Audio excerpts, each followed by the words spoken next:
ಮುಂಗುಸಿಗಳು ವಿಷ ಸರ್ಪದೊಂದಿಗೆ ಕಾದಾಟ ನಡೆಸುವುದಕ್ಕೆ ಪ್ರಸಿದ್ಧಿಯನ್ನು ಹೊಂದಿವೆ. ಆದರೆ ಸರ್ಪದ ವಿಷವೇಕೆ ಮುಂಗುಸಿಯನ್ನು ಏನೂ ಮಾಡುವುದಿಲ್ಲ? ಹಾವು ಮುಂಗುಸಿಗಳು ಏಕೆ ಕಾದಾಡುತ್ತವೆ ಎನ್ನುವುದೇ ಒಂದು ಕುತೂಹಲವಾದಂತಹ ಪ್ರಶ್ನೆ.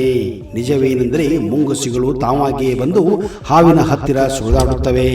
ಇದರಿಂದಾಗಿ ಪ್ರಚೋದನೆಗೊಂಡ ಹಾವು ಮುಂಗುಸಿಯನ್ನು ಸಾಯಿಸಿ ಆಹಾರವನ್ನಾಗಿಸಿಕೊಳ್ಳಲು ಕಾದಾಟಕ್ಕೆ ಇಳಿಯುತ್ತದೆ.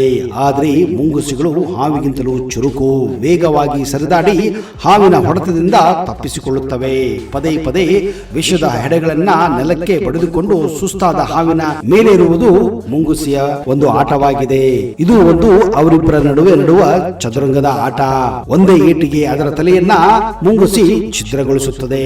ಮುಂಗುಸಿ ಸಾಯದಿರಲು ಮತ್ತೊಂದು ಅಂಶವು ಕಾರಣ. ಅದೇನೆಂದರೆ ಮುಂಗುಸಿಗಳು ಸಹ ಹಾವುಗಳಂತೆಯೇ ರಾಸಾಯನಿಕ ಗ್ರಂಥಿಗಳನ್ನ ಹೊಂದಿವೆ. ಹಾವು ಮುಂಗುಸಿ ನಡುವೆ ಹೋರಾಟ ನಡೆದ ಸಮಯದಲ್ಲಿ ಮುಂಗುಸಿ ಬೇಗ ಸೋಲಬಹುದು. ಮುಂಗುಸಿ ಶರೀರದಲ್ಲಿ ಇರುವ ಉದ್ದನೆ ಕೂದಲಿಗೆ ಅತಿಯಾದ ರೋಗ ನಿರೋಧಕ ಶಕ್ತಿ ಇರುತ್ತದೆ. ಹಾಗೆಯೇ ಮುಂಗುಸಿಗೆ ಆಹಾರ ಹಾವು.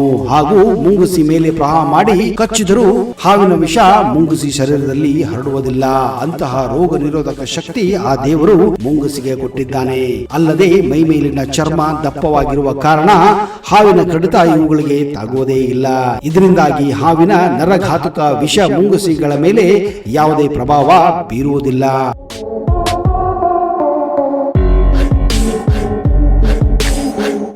ಆದರೆ ಕೆಲವೊಂದು ಹಾವಿನಿಂದ ಹೊಡೆದ ತಿಂದು ಮುಂಗುಸಿಗಳು ಸಾವನ್ನಪ್ಪಿದ ಉದಾಹರಣೆಗಳು ಈ ಭೂಮಿಯ ಮೇಲೆ ಇವೆ. Fact number 2.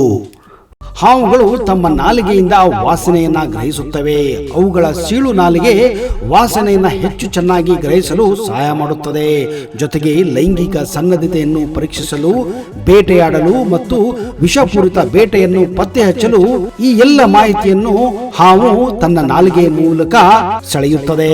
ಜೊತೆಗೆ ಹಾವಿನ ಹುತ್ತವನ್ನು ಹುಡುಕೊಂಡು ಹೋಗಲು ಈ ನಾಲಿಗೆಯೇ ಸಹಾಯ ಮಾಡುತ್ತದೆ. ನಿಜ ಹೇಳಬೇಕೆಂದ್ರೆ ಹಾವಿಗೆ ಈ ನಾಲಿಗೆ ಒಂದು ತರ ಎಂಟನ ಇದ್ದಂಗೆ. ಈ ಎಂಟನ ಮೂಲಕವೇ ಸಿಗ್ನಲ್ ಗಳನ್ನ ಪಡೆದುಕೊಂಡು ತನ್ನ ಡೈರೆಕ್ಷನ್ ಅನ್ನ ಹುಡುಕಿಕೊಂಡು ಹೋಗುತ್ತದೆ ಅನ್ನುವುದರಲ್ಲಿ ತಪ್ಪಿಲ್ಲ. Fact number 3. ಕೆಲವು ಪಂಡಿತರ ಪ್ರಕಾರ ಹಾಗೂ ಕೆಲವು ಪುರಾಣಗಳ ಪ್ರಕಾರ ಹಾವುಗಳು ಮೊಟ್ಟೆ ಇಡುವುದನ್ನ ನೋಡಿದರೆ ಅಂಥವರಿಗೆ ಬರುವ ದಿನಗಳಲ್ಲಿ ಕೆಟ್ಟದ್ದಾಗುತ್ತದೆ ಅನ್ನುವ ಮಾತಿದೆ. ಆದರೆ ಇದು ಎಷ್ಟು ಸರಿ ಎಷ್ಟು ಸುಳ್ಳು ಎಂಬುದು ನೋಡಿದವರಿಗೆ ಗೊತ್ತು, ಅನುಭವಿಸಿದವರಿಗೆ ಗೊತ್ತು.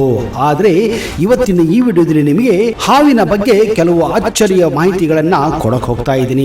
ಈ ಎಲ್ಲ ಮಾಹಿತಿಯನ್ನು ನೀವು ಸಂಪೂರ್ಣವಾಗಿ ನೋಡಬೇಕೆಂದ್ರೆ ಈ ವಿಡಿಯೋನ ಕೊನೆವರೆಗೂ ನೋಡಲೇಬೇಕು. ಅದಕ್ಕಿಂತ ಮೊದಲು ನೀವು ನಮ್ಮ ಚಾನೆಲ್ಗೆ ಹೊಸಬರಾಗಿದ್ದರೆ ದಯವಿಟ್ಟು ಈಗಲೇ ಸಬ್ಸ್ಕ್ರೈಬ್ ಮಾಡಿ, ಜೊತೆಗೆ ಬೆಲ್ ಐಕನ್ ಕೂಡ ಪ್ರೆಸ್ ಮಾಡಿ.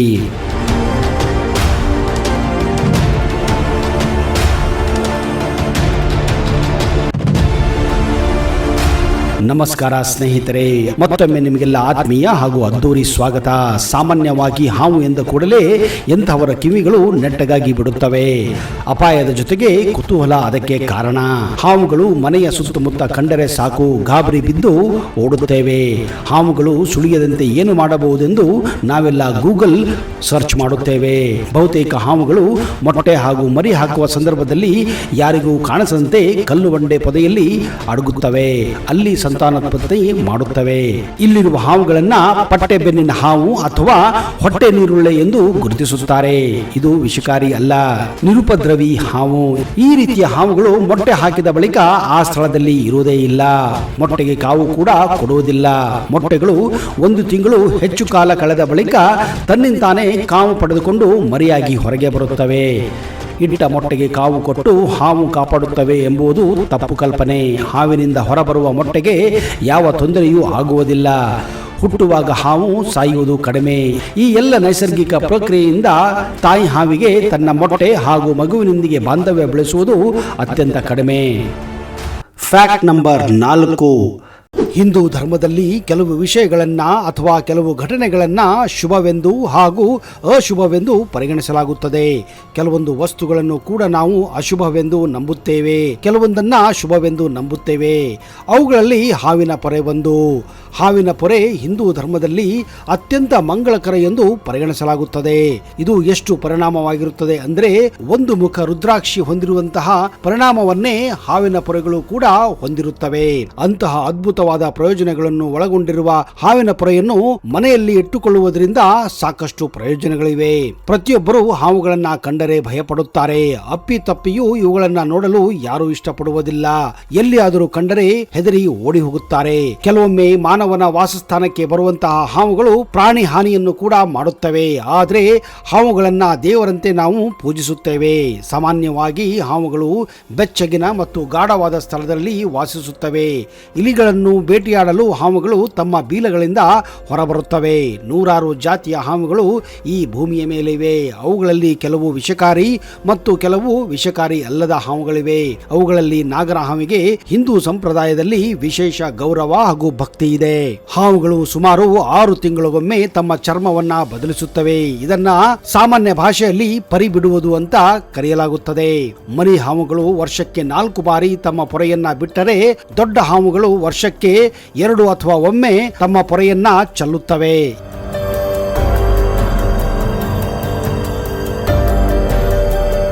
ಏಕೆಂದರೆ ಹಾವುಗಳು ಆರೋಗ್ಯಕರ ಜೀವನವನ್ನು ಹೊಂದಲು ಪೊರೆಯನ್ನು ಬಿಡುವುದು ಮುಖ್ಯ. ಇದಲ್ಲದೆ ಹಾವುಗಳ ಚರ್ಮದ ಜೀವಕೋಶಗಳು ವಯಸ್ಸಾದಂತೆ ಅದೇ ವೇಗದಲ್ಲಿ ಬೆಳೆಯುವುದಿಲ್ಲ. ಅದಕ್ಕಾಗಿ ಹಾವು ತನ್ನ ಪೊರೆಯನ್ನ ಚೆಲ್ಲುತ್ತದೆ. ದಟ್ಟವಾದ ಗದ್ದೆಗಳ ಬಳಿ, ದಟ್ಟ ಕಾಡುಗಳಲ್ಲಿ ಹಾವುಗಳ ಪೊರೆಯನ್ನು ನಾವು ಆಗಾಗ ಕಂಡಿರುತ್ತೇವೆ. ಈ ಹಾವಿನ ಪೊರೆ ನಿಮ್ಮ ಕಷ್ಟವನ್ನ ನಿವಾರಿಸುತ್ತದೆ ಅಂದ್ರೆ ನೀವು ನಂಬುತ್ತೀರಾ? ಹಾವಿನ ಪೊರೆಯನ್ನು ನೋಡಿದಾಕ್ಷಣ ನಾವು ಅದನ್ನ ಅಲ್ಲಿಂದ ಹೊರಗೆ ಎಸೆಯುತ್ತೇವೆ.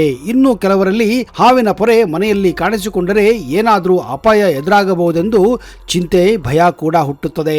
ಹೀಗಾಗಿಯೇ ಈ ಹಾವಿನ ಪೊರೆಯನ್ನ ಮನೆಯಲ್ಲಿ ಇಟ್ಟುಕೊಳ್ಳಬಹುದೇ ಅನ್ನುವುದೇ ದೊಡ್ಡ ಪ್ರಶ್ನೆ. ನಂಬಿಕೆಯ ಪ್ರಕಾರ ನೋಡುವುದಾದರೆ ಇದು ಹೌದು. ನೀವು ಹಾವಿನ ಪೊರೆಯನ್ನ ಮನೆಯಲ್ಲಿ ಇಟ್ಟುಕೊಂಡರೆ ಶುಭವೆಂದು ನಂಬಲಾಗಿದೆ. ಹಾವಿನ ಪೊರೆಯನ್ನು ಮನೆಯಲ್ಲಿ ಇಟ್ಟುಕೊಳ್ಳುವುದರಿಂದ ನೀವು ಎಂದಿಗೂ ಹಣದ ಸಮಸ್ಯೆಯನ್ನ ಎದುರಿಸಲು ಸಾಧ್ಯವಾಗುವುದಿಲ್ಲ. ಬದಲಾಗಿ ಇದು ಹಣವನ್ನ ನಿಮ್ಮತ್ತ ಸೆಳೆಯುತ್ತದೆ.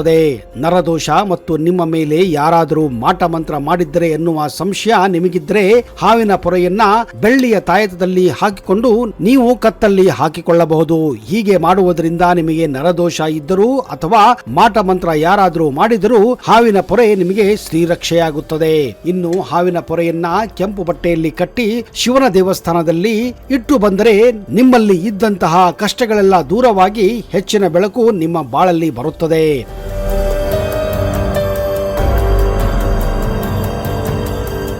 ಧನಹಾನಿ ಇರಬಹುದು ಅಥವಾ ದಾಂಪತ್ಯ ಕಲಹ ಇರಬಹುದು. ಹೆಚ್ಚಿನ ಹಣ ನಿಮ್ಮ ಕೈಗೆ ಬರುತ್ತೆ ಮತ್ತು ಆರೋಗ್ಯ ವೃದ್ಧಿ ನಿಮಗಾಗುತ್ತೆ. ನೀವು ವ್ಯಾಪಾರಸ್ಥರಾಗಿದ್ದರೆ ನಿಮ್ಮ ವ್ಯಾಪಾರದಲ್ಲಿ ನಷ್ಟ ಹೆಚ್ಚು ಇದ್ರೆ ಅದನ್ನು ತಡೆಗಟ್ಟಲು ಈ ಹಾವಿನ ಪೊರೆಯ ಉಪಾಯವನ್ನ ನೀವು ಮಾಡಬಹುದು. ಆದರೆ ಹಾವಿನ ಚರ್ಮವನ್ನು ಮುರಿಯುವುದಾಗಲಿ, ಕಾಲಿನಿಂದ ತುಳಿಯುವುದಾಗಲಿ ಅಥವಾ ಅದನ್ನ ಕೈಯಾರೆ ಹಾಳು ಮಾಡುವುದಾಗಲಿ ಮಾಡಬಾರದು. ಹೀಗೇನಾದರೂ ನೀವು ಮಾಡಿದರೆ ನಿಮಗೆ ಸಂಕಷ್ಟಗಳು ಎದುರಾಗುತ್ತವೆ.